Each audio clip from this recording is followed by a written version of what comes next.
देशाच्या सर्वच नागरिकांना मी स्वातंत्र्य दिवसाच्या शुभेच्छा देतो। आणि कालच जे आमच्या महायुतीच्या सरकारने महाराष्ट्रातल्या सगळ्याच माता भगिनींना जो शब्द दिला होता, ते मुख्यमंत्री माझी लाडली बहीण योजना अंतर्गत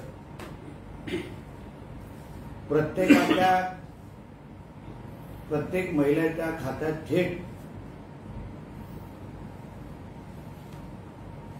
लाभ मिळवून देण्याचं आश्वासन आमच्या सरकारने केलं होतं। त्यानुसार काल महाराष्ट्रातल्या असंख्य माता भगिनींच्या अकाउंटमध्ये 3000 रुपयाचा लाभ मिळण्याची सुरुवात झालेली आहे। माझ्याच मतदारसंघामध्ये जवळपास 40% महिलांना हा लाभ काल त्यांच्या अकाउंटमध्ये उपलब्ध झालेला आहे। यासाठी मी राज्याचे मुख्यमंत्री आदरणीय एकनाथ शिंदे साहेब, राज्याचे उपमुख्यमंत्री आमचे देवेंद्र फडणवीस जी आणि आमचे दुसरे उपमुख्यमंत्री आदरणीय अजितदादा पवार, आमच्या महिला बाल कल्याणच्या मंत्री तटकरेताई या आणि पूर्ण मंत्रिमंडळाचं मी सिंधुदुर्ग वासियांकडून माझ्या मतदारसंघाच्या सर्व माता भगिनींच्या वतीने मी सरकारचं मनापासून आभार मानतो। आमच्या या मतदारसंघाच्या समितीच्या प्रमुख सावंत मॅडम, लोके मॅडम, तावडे मॅडम, सगळ्या जणांनी आणि आमच्या जिल्ह्याच्या प्रशासनाने जी काय मेहनत घेतली त्याच्यामुळे पारदर्शक हा लाभ आमच्या बहिणींपर्यंत पोहोचू शकला। काल असंख्य माता भगिनींचा फोन मला स्वतःला थेट आला आणि त्यांनी समाधान जो व्यक्त केला की अशा पद्धतीची योजना आणून खऱ्या अर्थाने आमच्या हक्काचे भाऊ सरकार चालवत आहेत आणि दिलेला शब्द पाळणारे, वचनपूर्ती करणारे आज सरकारमध्ये आहेत, म्हणून आम्हाला सुरक्षित वाटतंय अशी भावना त्या माता भगिनींनी मला फोनवरून मला व्यक्त केलेली आहे। आज सकाळी आपल्या देशाचे पंतप्रधान आदरणीय नरेंद्र मोदी साहेबांनी तिसऱ्यांदा पंतप्रधानांची शपथ घेतल्यानंतर, पदाची शपथ घेतल्यानंतर आज जे मार्गदर्शन सकाळी केलं, देशाला जी दिशा परत एकदा दाखवली, त्यामुळे निश्चित पद्धतीने येणाऱ्या 5 वर्षांमध्ये आपला देश आर्थिक समृद्धीच्या यादीमध्ये पहिल्या 3 क्रमांकावर निश्चित पद्धतीने पोहोचेल असा माझा ठाम विश्वास आहे। आणि त्यावर बोलत असताना संजय राजाराम राऊतने की ह्या आमचे पंतप्रधानांनी बहुमत गमावलेलं आहे, अल्पमतातलं त्यांचं सरकार आहे, हा बोलणारा हा नालायक, ह्याच्या जेव्हा मालक महाविकास आघाडीचं जेव्हा सरकार चालवत होता ते बहुमताचं सरकार होतं का? त्याला तेव्हा काँग्रेस आणि राष्ट्रवादीच्या कुबड्या लागलेल्या आणि आजपर्यंत उद्धव ठाकरेंनी स्वतःच्या हिमतीवर सरकार बसवलं नाही। 100 पेक्षा जास्त आमदार स्वतःच्या ताकदीने आणू शकला नाही आणि हा आमच्या पंतप्रधानांना नावं ठेवतो आणि सांगतो की अल्पमतातलं सरकार आहे। तुझा मालक उद्धव ठाकरे हल्ली दिल्लीला गेलेला आणि अक्षरशः काँग्रेस वाल्यांचे पाय धरून आला, विनंत्या करून आल्या तर मला कसंही महाविकास आघाडीचं मुख्यमंत्री करा। अशा लाचार तुझा मालक उद्धव ठाकरे असताना तू आमच्या आदरणीय पंतप्रधानांना नाव ठेवायची हिंमत पण ठेवू नकोस. आमचे पंतप्रधान आणि आमच्या एनडीएचे सरकार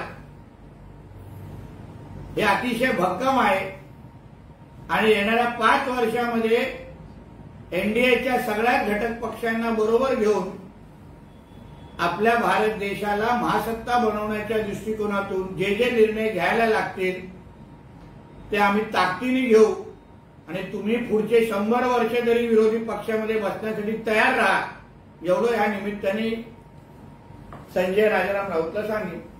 बोला.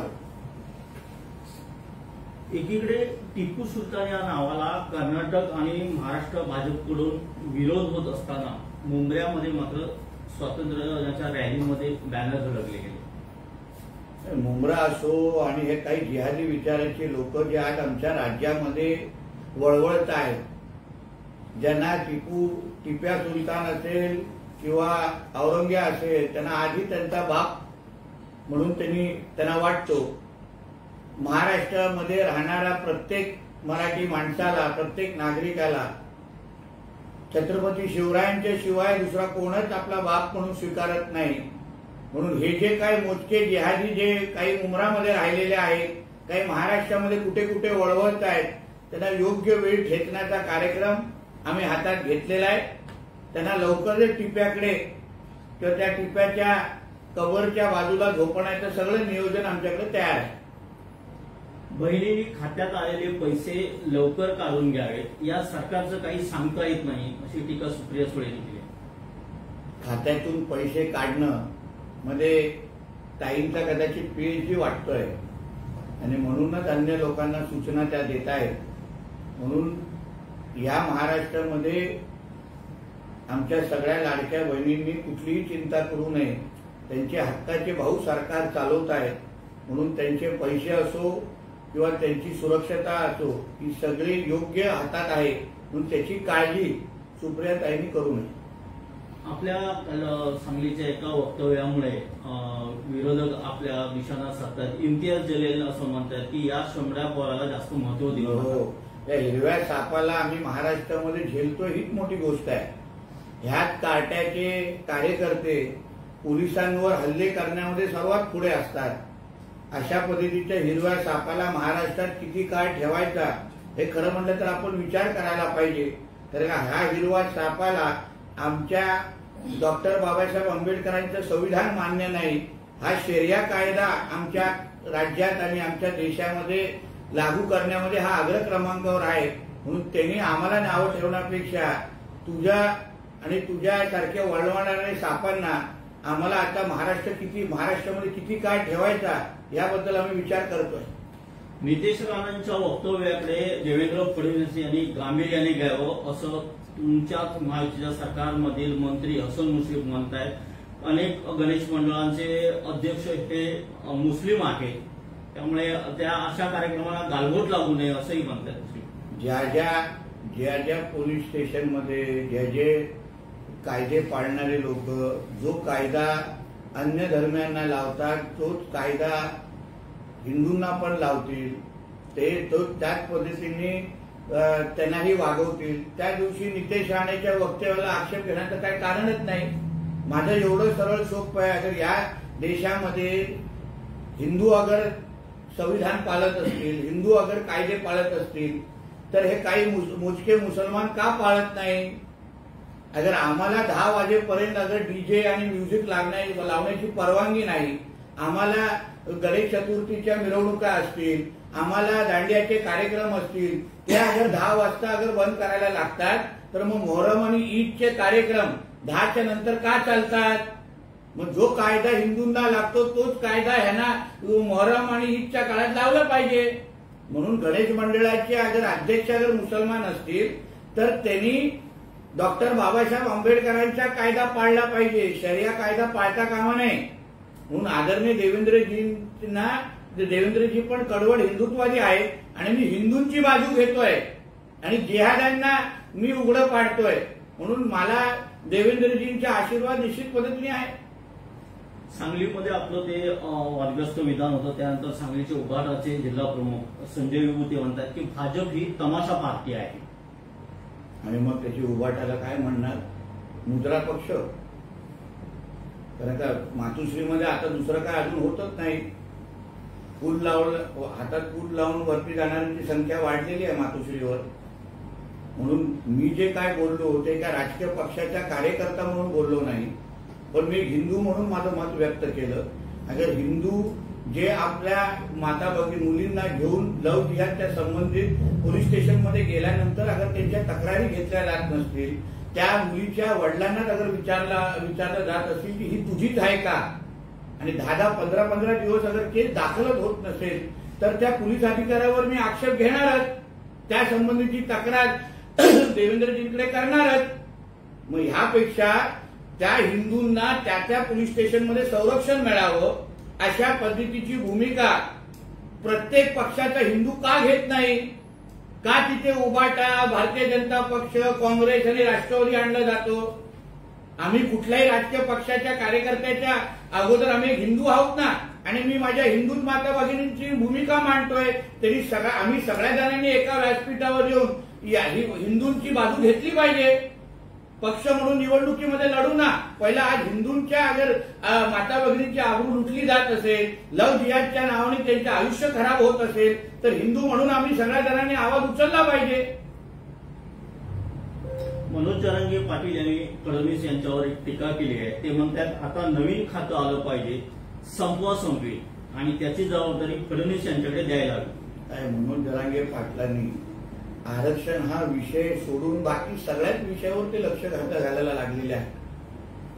अगर त्यांनी प्रामाणिक पद्धतीने आरक्षण आतापर्यंत आपल्या राज्यामध्ये कोणी दिलं याचा अभ्यास केला असता तर देवेंद्र फडणवीस साहेबांवर कधीच टीका केली नसती.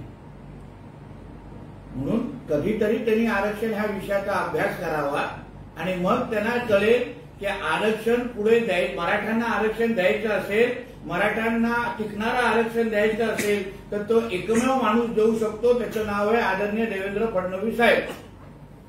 म्हणून मराठ्यांचा फायदा त्यांना करून घ्यायचा असेल तर देवेंद्रजींच्या गुडबुक्समध्ये त्यांनी जावं, देवेंद्रजींच्या संपर्कात यावं. मग त्यांना कुठल्याही पद्धतीचं आंदोलन न करता मराठा समाजाला टिकणारं आरक्षण ते देऊ शकतील.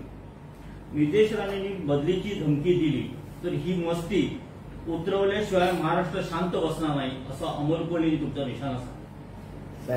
की चेक घेऊन डायलॉग बोलणाऱ्या लोकांनी आमच्यावर बोलू नये. कोण संभाजी महाराजांचे कपडे घातल्यानंतर कोण संभाजी महाराज होत नाही. मी ज्या हिंदू समाजाबद्दल बोलतो, अगर तुम्हाला संभाजी महाराज ज्या दिवशी अमोल कोल्हेला कळतील त्या दिवशी त्याला नितेश राणेची भूमिका पण पटेल. ह्या संभाजी महाराजांनी त्यांनी धर्मांतराला विरोध केलेला, त्यासाठी हाल अपेक्षा सहन केल्या. मग तू अगर त्या रोल त्यांचा करत असेल तर तुला नितेश राणेची भूमिकाचे समर्थन तू सर्वात पहिलं केलं पाहिजे. अगर तू योग्य पद्धतीने संभाजी महाराजांचा इतिहास वाचला असेल तर, वाचला नसेलच म्हणूनच तर नितेश राणेची भूमिकावर टीका करतोय. तर कालच्या वक्तव्यावर हसन मुश्रीफ असतील, सुप्रिया सुळे असतील, अमोल कोल्हे असतील, इम्तियाज जलील असतील, सर्वजण आपल्यावर टीका करतात. आपण आपल्या त्या वक्तव्यावर ठाम आहात? मी हिंदू समाजाच्या माता भगिनींसाठी घेतलेली ती भूमिका आहे. मी माझ्या हिंदू समाजासाठी घेतलेली ती भूमिका आहे. यासाठी माझ्यावर कोणीही टीका करत बसेल, मला कोणीही विरोध करत बसेल, पण मी माझ्या हिंदू समाजाची बाजू सोडणार नाही. मी आजही बोलणार, उद्याही त्याच कडवटपणाने बोलणार. माझी एवढीच अपेक्षा आहे की हिंदू म्हणून जेव्हा आम्ही कुठल्याही पोलीस स्टेशनमध्ये आतमध्ये जाऊ तेव्हा आम्हाला न्याय तिकडला तिकडे भेटला पाहिजे. आमच्या माता भगिनींना लव जिहादच्या नावाने ज्या पद्धतीने त्यांचं आयुष्य संपवलं जात आहे त्या गोष्टी बंद व्हाव्या. पोलिसांनी त्या संबंधित पोलिसांनी त्यांना न्याय द्यावा. ज्या दिवशी हिंदू समाजाला पोलीस स्टेशनमध्ये न्याय भेटेल त्या दिवशी मी कोणाच्या बद्दलही बोलण्याचं बंद करेन. शेवटी माझ्या समोर अशी उदाहरणं येत आहेत, आई वडील येऊन रडतायत, आई वडील येऊन हात पसरवत आहेत, आणि सगळे डिपार्टमेंटच्या अधिकाऱ्यांवर माझा कधीच आक्षेप नव्हता. पण हे काही जे मोजके सडके आंबे आहेत ज्यांच्याबद्दल मी कालपासून बोलतोय ना, त्यांच्याबद्दलच आक्षेप आहे आणि त्याबद्दल मी बोलतच राहणार. कोणीही किती माझा विरोध करून दे, पण मी हिंदूंची बाजू घेण्यात थांबणार नाही. सर, संजय राऊत यांनी एक जोक्स ट्विट केलाय. ते म्हणतात की एक बाई ओढ्यावर कपडे धुवून परत येताना घसरून खाली पडली. मागे फडणवीस, एकनाथ शिंदे आणि अजित पवार होते. त्यांनी बाईला उठवायला मदत केली. बाईने त्यांना धन्यवाद दिले. फडणवीस म्हणाले, माझ्या लाडक्या बहिणी, आम्हाला ओळखलं का? मी फडणवीस, हे एकनाथ शिंदे आणि हे अजित पवार. आम्ही तुम्हाला उठायला मदत केली. 2024 मध्ये आम्हालाच मत देणार ना? बाई हसल्याने म्हणाल्या, लाडके बाबा, मी पाठीवर पडले, डोक्यावर नाही. डोक्यावर त्याचा मालक पडलाय ना, म्हणून त्यांनी पहिला आपल्या डोक्यावर पडलेल्या मालकाचा फोटो पहिला ट्विट करावा आणि मग अशा पद्धतीचे फालतू जोक ट्विट करावे. कारण आता यांच्या पायाखालची जमीन सरकलेली आहे. कालपासून जे लाभ भेटल्यानंतर ज्या पद्धतीने माता भगिनींच्या प्रतिक्रिया यायला लागलेल्या आहेत, पुढच्या येणारं जे विधानसभा नंतर येणारं जे महायुतीचं सरकार आहे, आमच्या लाडक्या बहिणीच आमचं ते सरकार परत घेऊन येणार आहे. तेच आम्हाला निवडून देणार आहेत आणि या संजय राऊत सारख्या कार्ट्यांना कायमस्वरूपी घरी बसवलं असल्यामुळे त्यांनी अशाच पद्धतीचे जोक अजून एक 50-100 तयार करावे आणि घरी बसून ट्विट करत राहावं. दुसरं काय काम राहणारच नाही ऑक्टोबर नंतर. ठीक आहे. धन्यवाद. जय हिंद, जय महाराष्ट्र.